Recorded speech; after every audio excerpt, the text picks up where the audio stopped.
நாம் வாழக்கூடிய இந்த காலத்தில் எல்லாமே உச்சகட்ட வளர்ச்சி அடைந்திருக்கின்றன. மனிதன் இந்த உலகத்தை தன்னுடைய விரல்களுக்குள் கொண்டு வந்து விட்டார். அப்படியான வளர்ச்சியும் அபிவிருத்தியும் அடைந்திருந்தாலும் பெரும்பாலான மனிதர்கள் மன அழுத்தத்தோடும் நிம்மதி இல்லாத ஒரு நிலையிலும் இருந்து கொண்டிருப்பதை நாம் பார்க்கிறோம். நிறைய பேர் ஆளுக்கு ஆள் தெரியாமல் சைக்காட்ரிஸ்டுகளிடம் சென்று மருந்து மாத்திரைகள் சாப்பிட்டு கொண்டிருக்கிறார்கள். தூக்கமில்லாத பிரச்சனை நிறைய பேருக்கு இருக்கிறது. எந்த நேரமும் டென்ஷன், எந்த நேரமும் கவலை, பதட்டம் என்கிற பிரச்சனைகளை எதிர்நோக்கி கொண்டே இருக்கிறார்கள். சிலர் மன நிம்மதியை இழந்திருக்கிறார்கள், காரணமே தெரியாமல். நிம்மதி இல்லை, ஆனால் எதனால் எனக்கு நிம்மதி இல்லாமல் போனது என்பது அவர்களுக்கு புரியவில்லை. எதிர்காலத்தை நினைத்து ஒரு பதட்டம், குழந்தைகளுடைய எதிர்காலத்தை நினைத்து ஒரு கவலை, நம்முடைய அடுத்த கட்டம் என்னமாக அமையும் என்கிற ஒரு டென்ஷன். இப்படியான ஒரு சூழ்நிலையிலே தான் நாம் எல்லோரும் வாழ்ந்து கொண்டிருக்கிறோம். இந்த பின்னணியில் சுமார் 25 வருடங்கள் இருக்கும் நினைக்கின்றேன். அதற்கு முன்னர் இந்தியா டுடேயிலே ஒரு கவர் ஸ்டோரி எழுதியிருந்தார்கள், நிம்மதி என்ன விலை என்று. அந்த டைம்லே அவர்கள் இந்த மனித மனங்கள் நிம்மதியை இழந்திருக்கிற ஒரு விஷயத்தை சுட்டிக்காட்டி நிம்மதியை விலை கொடுத்து வாங்குவதற்கு தயாராகி கொண்டிருக்கிறார்கள் என்று சொன்னார்கள். சுப்ஹானல்லாஹ், 25 வருடங்களுக்கு முன்னால் எழுதப்பட்ட அந்த கட்டுரையில் செயல் வடிவம் இன்று மிகப்பெரிய அளவில் இருக்கிறது. சைக்காலஜி, கவுன்சிலிங், இதுவெல்லாம் இன்று பரவலாக உள்ள சில துறைகளாக காணப்படுகின்றன. ஊருக்கெல்லாம் போனால் கவுன்சிலர்கள் நிறைய பேர் இருப்பார்கள். மக்களும் நிறைய அவர்களிடம் போய் வந்து கொண்டே இருக்கிறார்கள். எனக்கு கவுன்சிலிங் செய்யுங்கள், என்னுடைய மனைவிக்கு கவுன்சிலிங் செய்யுங்கள், என்னுடைய பிள்ளைகளுக்கு கவுன்சிலிங் செய்யுங்கள், இப்படி காசு கொடுத்து கவுன்சிலிங் கேட்கிறார்கள். நிம்மதியை தேடி உலகம் அலைந்து கொண்டிருக்கிறது. காசிலே நிம்மதி கிடைக்குமா என்று பணத்தை தேடி பார்க்கிறார்கள். பணம் கூட கூட நிம்மதி குறைந்து கொண்டுதான் வருகிறது. திருமணம் முடிக்காமல் இருக்கிறவர்கள் திருமணம் முடித்தால் நிம்மதி கிடைக்கும் என்று நினைத்து திருமணம் முடிக்கிறார்கள். இருந்ததை விட கூடுதலாக மன அழுத்தம் வருகிறது. இன்னும் சிலர் ஹலாலான வழிகளை விட்டு ஹராமான வழிகளில் நிம்மதியை தேடி போகிறார்கள். போதை வஸ்துக்கள் அல்லது வேறு ஏதாவது வழிகளில் நிம்மதி கிடைக்குமா என்ற ஹராமான வழிகளில் தேடுகிறார்கள். இன்னும் சிலர் மார்க்கத்தை விட்டே போகிறார்கள் நிம்மதியை தேடி. ஷிர்கான காரியங்களிலே ஈடுபடுவது, அல்லாஹுக்கு பிடிக்காத மார்க்கத்திற்கு முரணான காரியங்களை நிம்மதி கிடைக்கும் என்கிற பெயரிலே செய்வது, இப்படியாக நிம்மதியை தேடி அலைந்து கொண்டிருக்கிறார்கள். உண்மையிலே இஸ்லாம் என்கிற மார்க்கத்தினுடைய நோக்கமே மனிதனுக்கு இம்மையிலும் மறுமையிலும் நிம்மதியை கொடுக்கும். நம்ம சொல்லுவோம், இஸ்லாத்தில் உள்ள மிக முக்கியமான ஒரு அம்சம்தான் சலாம். அஃப்சுஸ் ஸலாம பைனக்கும், உங்களுக்கு மத்தியில் சலாமை நீங்கள் பரப்புங்கள் என்று நபி ஸல்லல்லாஹு அலைஹி வஸல்லம் அவர்கள் சொன்னார். சலாம் என்றால் என்ன?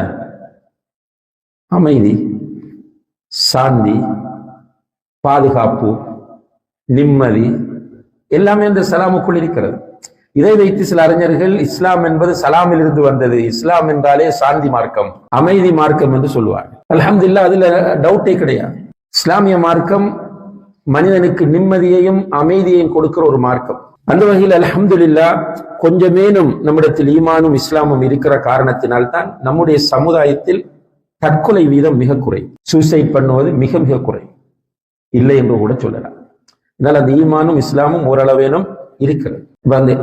ஒரு அளவு இருக்கிற போதே ஒரு விரக்தியின் மன அழுத்தத்தின் உச்சகட்டமாகிய தற்கொலைக்கு நம்ம போவதில்லை என்றால், இஸ்லாமை சரியாக புரிந்து நம்ம பின்பற்றினால் எப்போதும் நிம்மதியாக வாழலாம். நிம்மதியாக வாழ்வதற்கு பொருளாதாரம் முக்கியம் அல்ல, ஒரு வசதியான ஆடம்பரமான வீடும் வாகனமும் தேவை. நிம்மதி என்றால் என்ன என்றால், எல்லோரை பார்க்கிற போதும் உள்ளத்தால் அவர்களை பார்த்து புன்முறுவல் செய்கிற நிலை, நம்முடைய காரியங்களை நிதானமாக செய்யக்கூடிய சூழ்நிலை. நைட் தூங்க போனால் அல்லாஹும்ம பிஸ்மிக அமூது வஹ்யா அல்லது பிஸ்மிக அல்லாஹும்ம அமூது வஹ்யா என்று சொல்லி வலது கையில் கன்னத்தை வைத்து தூங்கினால் ரிலாக்ஸாக தூங்குவது, யாருடனும் சண்டைக்கு போவதில்லை. இதுதான் நிம்மதி. ஸ்ட்ரெஸ் என்றால் என்னென்றால் மன அழுத்தம் என்று சொல்கிறோம். ஸ்ட்ரெஸ், டிப்ரெஷன், அன்சைட்டி, இப்படி பல பெயர்களை இப்ப உருவாக்கி ஒரு கட்டமாக பிரித்து அதை தெளிவுபடுத்துகிறார்கள். சில நேரங்கள்ல ஊர்ல நம்ம பார்க்கிற காட்சிகள், ஒரு சகோதரர் மஸ்ஜிதுக்கு வருவார், அவர் போனை சைலண்ட் மோட்ல போட மறந்து விடுவார். அவர் தொழுது கொண்டிருக்கும் போது போன் ரிங் பண்ணும். சில நேரங்கள்ல மகன் மாத்தி வச்சிருவார் ரிங் டோனை மியூசிக்கா, இவருக்கு தெரியாது. ஆனால் சைலண்ட் மோடுக்கு போடல, தொழுது கொண்டிருக்கிறோம், ரிங் பண்ணது மியூசிக். சலாம் கொடுத்துட்டு பார்க்கணும். நீங்க அவரை அப்படி கொலை செய்வது போல எல்லாரும் பார்ப்பாங்க. பார்க்கிறோமா இல்லையா? அந்த சகோதரரை அப்படி முறைத்து பார்ப்பார்கள், கோபத்தோடு பார்ப்பார்கள். இன்னும் சிலர் என்ன கத்திடுவாங்க வழியிலேயே. என்ன மூளை இல்லையா? இந்த கத்துவது என்பது எதனால் என்று கேட்டால் டென்ஷன். அவருக்கு டென்ஷன், அவருக்கு ஸ்ட்ரெஸ் இருக்கிறது. இவர் அந்த அளவுக்கு என்ன பண்ணினார்? அவருடைய போன் தற்செயலாக அடித்தது, ரிங் பண்ணியது, அது ஒரு மேட்டர் இல்லை. அவர் அதை தவிர்த்திருக்க வேண்டும். ஆனால் கூலாக இருக்கிற ஒரு மனிதன், நிம்மதியாக இருக்கிற மனிதன் இதை பெரிதுபடுத்த மாட்டார். நபிகள் நாயகம் ஸல்லல்லாஹு அலைஹி வஸல்லம் அவர்கள் மஸ்ஜிதிலே சஹாபாக்களோடு உட்கார்ந்து இருக்கிறார்கள். ஒரு பெரிய மனிதர், அந்த மஸ்ஜிதை சூழ நிறைய இடம் இருக்கிறது, வெளிப்பக்கம், அதுபோல வீடுகள் இருக்கின்றன. எங்குமே செல்லாமல் டைரக்டாக மஸ்ஜிதுக்குள் வந்து மஸ்ஜிதிலே சிறுநீர் கழிக்கிறார். மஸ்ஜிதினுடைய ஒரு ஓரத்தில் போய் சிறுநீர். மஸ்ஜிது நபவி ஸல்லல்லாஹு அலைஹி வஸல்லம் அவர்கள் அதை எப்படி அணுகினார்கள்? சஹாபாக்கள் மஸ்ஜிதுக்குள் இவர் சிறுநீர் கழிக்கிறார் என்று கோபப்பட்ட போது, இல்லை உட்காருங்க, அவரை விடுங்க, சிறுநீர் கழிச்சு முடியட்டும். சிறுநீர் கழிச்சு முடிஞ்சது பிறகு 2 பேரை கூப்பிட்டு சொன்னா ஒரு பக்கெட்ல தண்ணி கொண்டு போய் அவர் சிறுநீர் கழித்த இடத்தில் ஊத்தி கிளீன் பண்ணு. அவரை கூப்பிடுறாங்க, சகோதரன் நீங்க வாங்க, உட்கார வைக்கிறாங்க.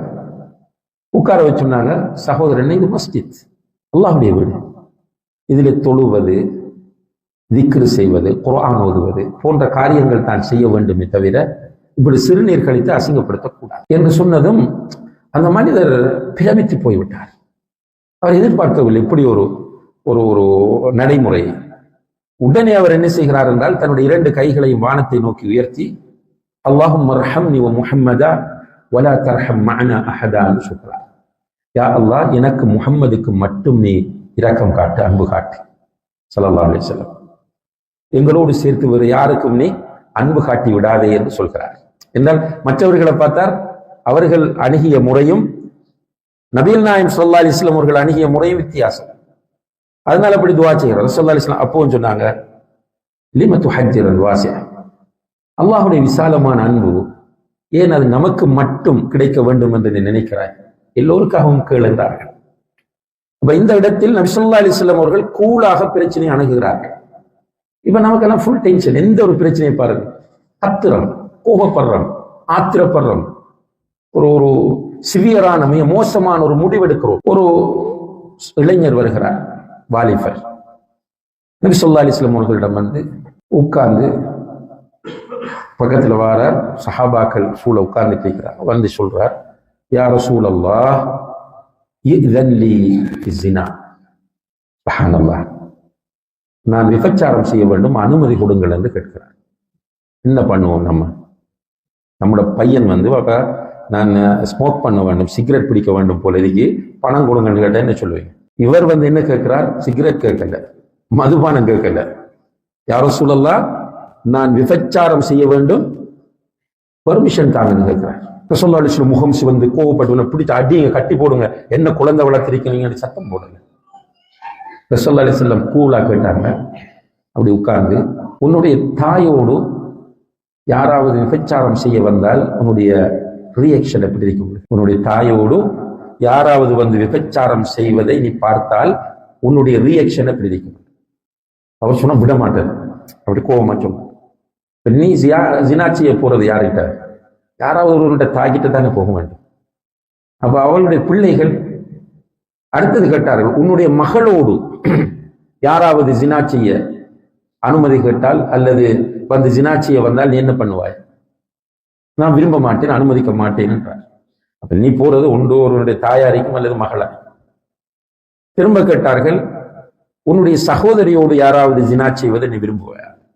இல்லை, அவர் சொல்ல விட மாட்டேன். நீ ஜினா செய்ய போறது ஒரு சகோதரி. அவர் ஸல்லல்லாஹு அலைஹி வஸல்லம் அவர்கள் நிதானமாக உணர்த்தினார்.